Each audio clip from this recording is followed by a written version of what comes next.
Une seconde chance, mais à un prix. I. Le monde ordinaire. Dans la petite ville de Saint-Clair, nichée entre une forêt dense et une rivière silencieuse, vivait Émile Renaud, un homme ordinaire à la vie ordinairement ratée. Autrefois brillant architecte, il avait tout perdu en une seule année. Son travail, sa réputation, et surtout, Clara, la femme qu'il aimait. Mais ce qui le hantait vraiment, ce n'était pas son échec professionnel. C'était le soir de l'accident. Ce soir où, distrait, pressé, agacé, il avait grillé un feu rouge. Et Clara était morte. Depuis, Émile survivait. Il ne vivait plus. Chaque matin était un rappel cruel. Il avait eu une vie et il l'avait détruite. 2. L'appel de l'aventure. Un soir d'hiver, alors que la pluie battait les vitres de son appartement, Émile reçut une lettre. Pas d'expéditeur, pas de timbre, juste son nom écrit à la main. À l'intérieur, open quote, tu veux une seconde chance, rendez-vous à minuit au Vieux-Pont. Close quote. Émile resta figé. Une blague? Une menace? Une hallucination? Mais à minuit, malgré lui, il y alla. #3. Le refus de l'appel. Le pont était désert. La rivière noire immobile. Puis une voix. Tu es en retard, Émile. Un homme se tenait là, élégant. Trop élégant pour cet endroit. Qui êtes-vous? Quelqu'un qui peut t'offrir ce que tu désires le plus. Émile recula. C'est ridicule. Personne ne peut ramener les morts. L'homme sourit. Je ne ramène pas les morts. Je réécris les instants. Silence. Tu peux revivre ce jour. Tu peux la sauver. Le cœur d'Émile s'emballa, mais il secoua la tête. Non. Ce genre de chose a toujours un prix. Le sourire de l'homme s'élargit. Bien sûr. Ath. La rencontre avec le mentor. L'homme se présenta simplement. « Appelle-moi Gabriel », il expliqua. Émile retournerait exactement 1 heure avant l'accident. Il garderait ses souvenirs. Il pourrait changer ses actions. Mais chaque choix que tu feras prendra quelque chose en échange. Quoi? Tu ne le sauras qu'après. Émile sentit un frisson glacé. Et si je refuse? Alors tu continueras à vivre avec ce que tu as fait. Le silence pesa lourd. Puis Émile murmura. Je veux la sauver. Le passage du seuil, Gabriel posa une main sur son épaule. Alors, choisis bien. Le monde s'effondra. Et soudain, Émile était dans sa voiture. Le tableau de bord indiquait exactement 21h03, 1 heure avant l'accident. Ses mains tremblaient. C'est réel. Le téléphone vibra. Un message de Clara. Open quote. Tu rentres bientôt? Close quote. Les larmes montèrent. Cette fois, je vais tout réparer. Vie. Les épreuves alliées et ennemies. Première surprise. Émile décida immédiatement de ralentir. Il conduisit prudemment, très prudemment. Mais à l'endroit de l'accident, une voiture surgit. Collision. Mais cette fois, ce n'était pas Clara qui mourait. C'était un enfant dans l'autre voiture. Émile hurla. Non, non. Le monde se figea. Gabriel réapparut. Tu as changé le destin, mais pas supprimé la tragédie. Je ne voulais pas ça. Tu voulais la sauver. Silence. Tu veux recommencer? Émile tremblait. Oui. Hapft. Approche de la caverne profonde. Retour à 21h03. Cette fois, Émile décide de ne pas prendre la voiture du tout. Il appelle Clara. Reste à la maison. Je viens à pied. Elle rit. Depuis quand tu es devenu prudent? Mais elle accepte. Émile marche, il court même. Tout va changer. Deuxième surprise. Quand il arrive, l'immeuble est en feu. Clara est coincée à l'intérieur. Clara, il tente d'entrer. Trop tard. Elle meurt, autrement. Émile s'effondre. Gabriel apparaît. Le destin n'est pas une ligne, c'est une équation complexe. Alors, je ne peux pas la sauver? Gabriel le regarde intensément. Tu peux essayer. 8. L'épreuve suprême. 3e tentative. 4e. 5e. À chaque fois, Clara survit, mais quelqu'un d'autre meurt.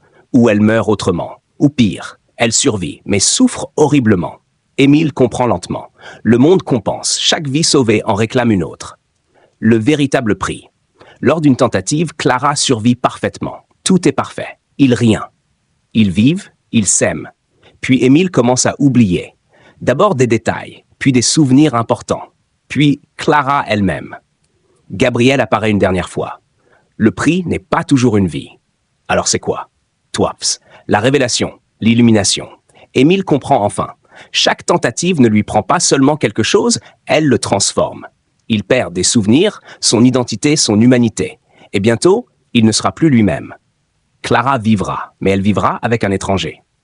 IX, le choix final. Une dernière chance. Retour à 21h03. Émile regarde son téléphone, le message de Clara, il pleure. Puis il répond, open quote, je t'aime, prends soin de toi. Close quote. Il pose le téléphone, il conduit. Et cette fois, il ne change rien. Le feu rouge, le choc, le silence. X, la résurrection, Émile rouvre les yeux. Sur le pont, face à Gabriel. Tu as choisi. Oui. Pourquoi? Émile murmure, parce que l'aimer, ce n'est pas la posséder à tout prix. C'est accepter ce qui est. Gabriel sourit. Tu as compris ce que peu comprennent. Douth, le retour avec l'élixir. Le lendemain, Émile se réveille. Quelque chose est différent. La douleur est toujours là, mais elle ne le détruit plus. Elle le transforme. Il reprend sa vie.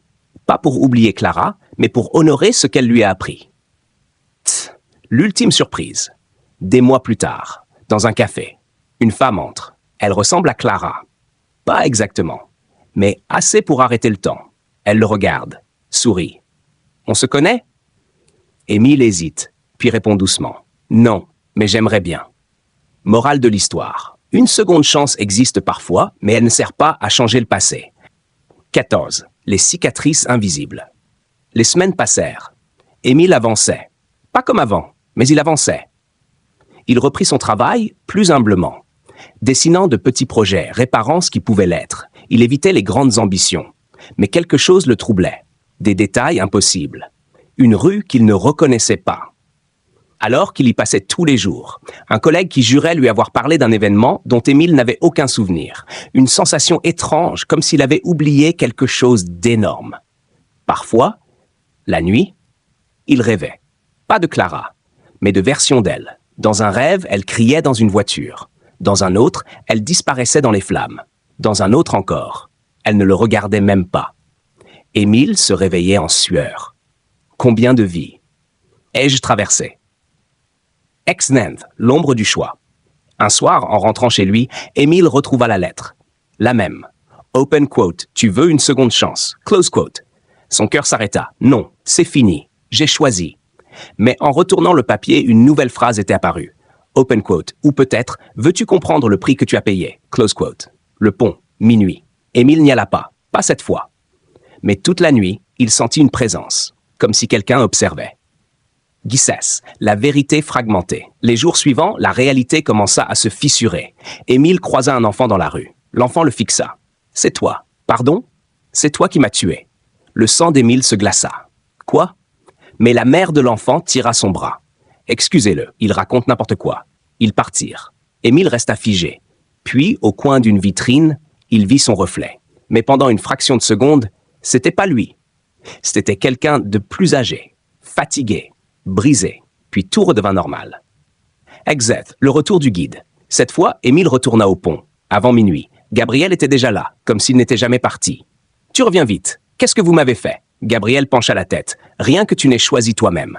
Ces visions, ces gens. Ce sont des échos. Des échos de quoi? Des vies que tu as touchées. Silence. Chaque tentative a laissé une trace. Tu as réécrit des instants, mais pas sans conséquence. Alors, ces morts ont existé, d'une certaine manière. » Émile recula. « Je suis un monstre. » Gabriel secoua doucement la tête. « Non, alors quoi? Un homme qui a refusé de laisser le monde brûler, même s'il n'a pas su comment l'éteindre. » Zuit. La dernière tentation, Gabriel sortit une montre ancienne. « Il reste une possibilité. » Émile se figea. « Non, tu pourrais effacer toutes les tentatives. Et revenir à la toute première réalité, avant toute intervention, avant même que tu saches. » Donc, je vivrais sans savoir que j'aurais pu la sauver? Oui, et tout ce que j'ai appris disparaîtrait. Émile trembla. Ce serait plus facile. Tout rit. Toujours. 19, le vrai sacrifice. Émile resta silencieux longtemps. Puis il posa une question. Et si je refuse? Alors tu garderas tout. Même les erreurs? Surtout les erreurs. Émile regarda la rivière, puis le ciel, puis ses mains qui avaient essayé, ses mains qui avaient échoué, ses mains qui avaient appris. Je garde tout. Gabriel hocha la tête. Alors tu acceptes le véritable prix. Lequel? Gabriel répondit doucement. Te souvenir pour toujours. X, l'héritage du héros. Les années passèrent. Émile ne devint pas riche, ni célèbre. Mais il devint autre chose. Il créa des bâtiments pensés pour protéger, des sorties de secours plus visibles, des routes plus sûres, des espaces pensés pour éviter les tragédies. Comme s'il essayait silencieusement de réparer le monde. Un soir, dans une conférence, quelqu'un lui posa une question. « Pourquoi faites-vous tout ça ?» Émile sourit légèrement, puis répondit « Parce qu'on ne peut pas changer le passé. Mais on peut empêcher qu'il se répète. Dernière image, sur le vieux pont, des années plus tard. Une autre personne attend, une autre lettre à la main. Gabriel apparaît. Tu veux une seconde chance? Et le cycle recommence. Conclusion finale. Le héros n'a pas gagné contre le destin. Il a gagné contre lui-même, car la véritable seconde chance n'était pas de sauver Clara, mais de devenir quelqu'un capable de vivre avec vérité, responsabilité et amour.